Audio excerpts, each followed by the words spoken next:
Our movie today begins with a scene of our protagonist, Hilary Small, and she's carefully bringing to life a grand old theater where she works. And the theater's name is the Empire Cinema. And although warm and majestic in its stature, it's evident that the Empire Cinema has seen better days. It was once a complex with a restaurant, 4 screens, and a bar. But the Empire has had to close 2 of its 4 screens and the entire upstairs bar due to the 2-screen theater not matching the business. And just by looking at it, you can tell that it's just a palace of faded glamour, a time-worn capsule of nostalgia, bedecked with popcorn and red curtains, yet strangely lacking in life.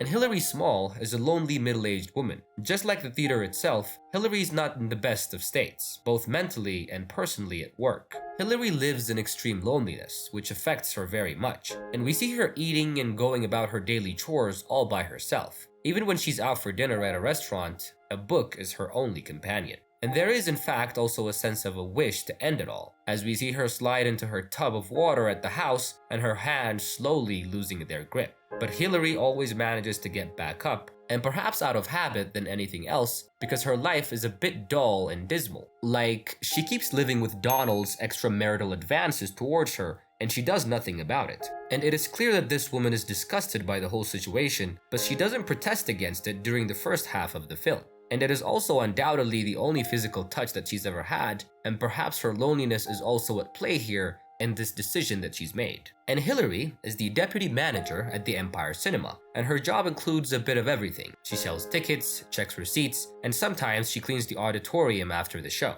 And despite being employed in the cinema, Hilary has no interest in film. She's interested in poetry, and she can quote Tennyson at a drop of a hat. And she appears to have worked there for quite some time, or maybe the picture's house shriveling owner Mr. Ellis has only made her the manager so he can have an excuse to call her into his office and demand a less than enthusiastic hand job. And she's recently returned to work after spending some time in a mental hospital after she had a breakdown. And Hilary is dealing with this unspecified mental problem, and she's given lithium for it. And because of the lithium, she thinks that it's probably bipolar disorder. And she's carrying on this unsatisfying affair with her married boss, Mr. Ellis, who hideously says very unsexy things during the act itself. And Hilary doesn't resist the harassment for the same reason she doesn't resist anything else. The lithium she received after being discharged from the mental institution has left her numb to the world. And her cinema family is made up of the kind Neil, a goth girl named Janine, and a projectionist, Norman, who views his 33mm projectors as his children. And their family grows when the Empire hires a new ticket sailor, a young black man, Steven. And Steven is young, handsome, and capable of being a great architect if only the graduating schools he applied to hadn't rejected him because of the color of his skin. And this young man shows an interest in theater, and working at the Grand Palace is like a mesmerizing dream at every step. It's hopefully a stopgap job for him, as his life's desire is to go to university and study architecture. He's a lover of culture and is particularly interested in the rude boy movement of ska music. It's a genre of music that tried to bridge the gap between black and white by using reggae beats in conjunction with the post-punk social commentary. And he lives with his mother Delia, who's a nurse. And Hilary is softly excited about his presence. And Steven is a crooked bottle of unspent enthusiasm, and his smile alone was enough to spark Hilary back to life. And Janine and Steven bond over the music of the specials, and this leads Neil to comment that a relationship between the two is a foregone conclusion. And on the first day of work, Hilary shows Steven around the theater, and upon his insistence, they go up to an abandoned section of the place, which was once another part of the theater with 2 more halls. The two bond when she shows him the cinema's beautiful but disused upper floor, and she could not help but take a peek at his bare waist when Steven helps an injured pigeon in the abandoned halls of the theater. Wait, hold on. Did you subscribe to our channel? Come on guys, you're here, you're watching the video. Help us out by hitting the subscribe button, as it really helps out me and my team to make more videos for you guys. And now, let's get back to the recap. And a delicate relationship develops between Hilary and Steven. It's easy to see what attracts Hilary to the sensitive young man, almost half her age, but no attempt is made to articulate what draws Steven towards a coworker who's sad. And perhaps it's because he senses a well of loneliness in her that mirrors his feelings of being an outsider in Thatcher's increasingly bigoted Britain. And Hilary becomes jealous when Steven begins hanging out with Janine, who's much younger. And while watching New Year's Eve fireworks from the cinema's rooftops, Hilary impulsively kisses Steven, And although their first kiss takes place on the rooftop, as the world ushers in the new year of 1981, their first expression of mutual passion does not take place inside the empty hall. From then on, the place becomes synonymous with passion and intimacy for the two lovers, and the two of them begin a very intimate relationship. Hillary, of course, has her own problems with a history of mental issues that come from childhood trauma and very bad relationships with men. And Hillary's growing joy about her romance leads her to stop her medication, which is really bad because it's gonna cause a lot of problems. And Neil finds out about Hillary and Steven, and he warns Steven of Hillary's mental health. And when Hillary follows Steven on the street, she witnesses him getting harassed by a bunch of white youths. And they were very angry because they had this belief that a lot of black people and other people of color were taking away their job opportunities. And Steven was frustrated that Hillary seemed to live in a bubble where she's unaware of the Brixton and Tuxton riots and the rise of the National Front.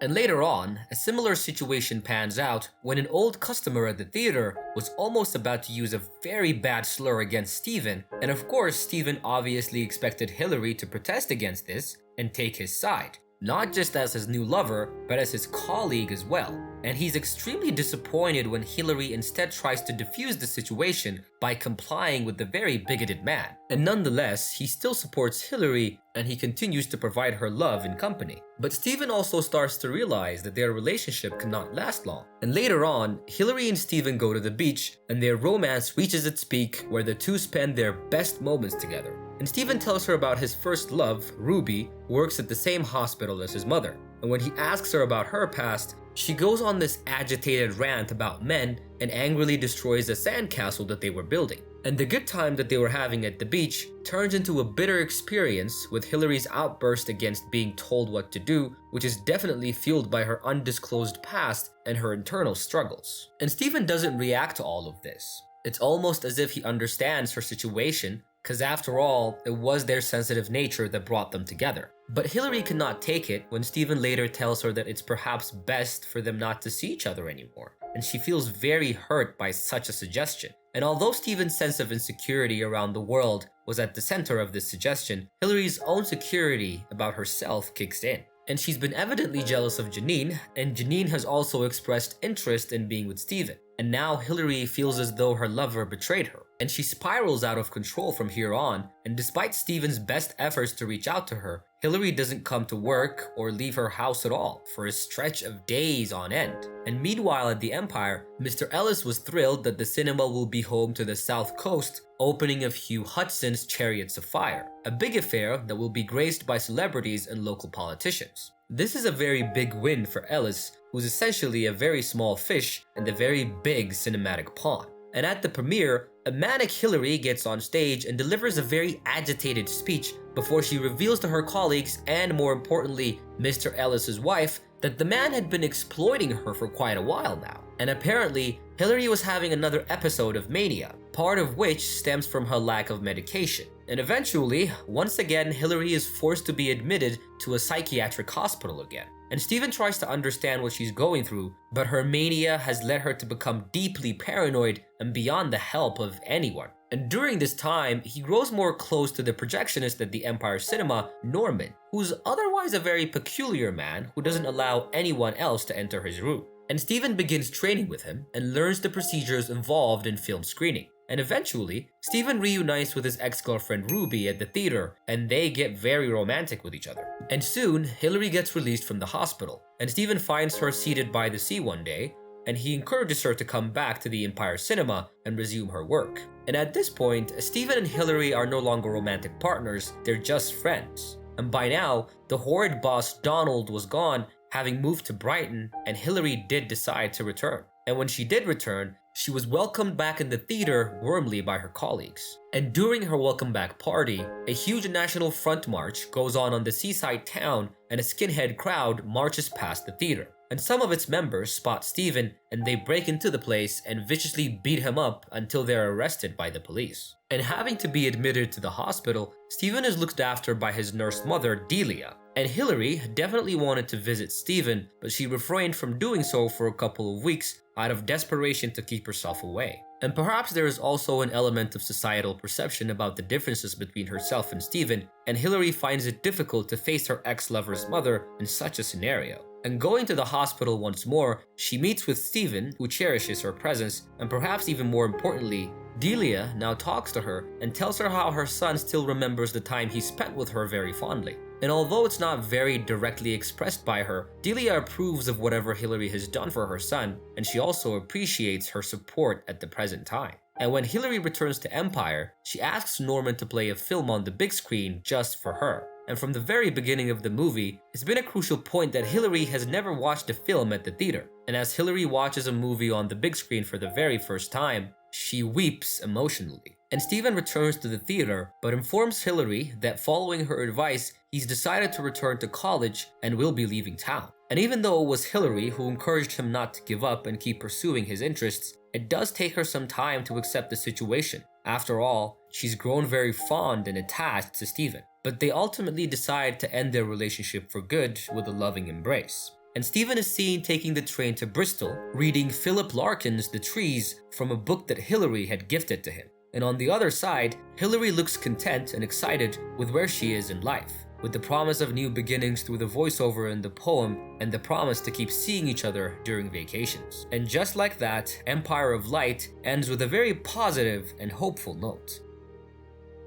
I hope you guys enjoyed our recap. Remember to like our video, subscribe to our channel, leave a comment. I'll see you guys on the next recap. Bye.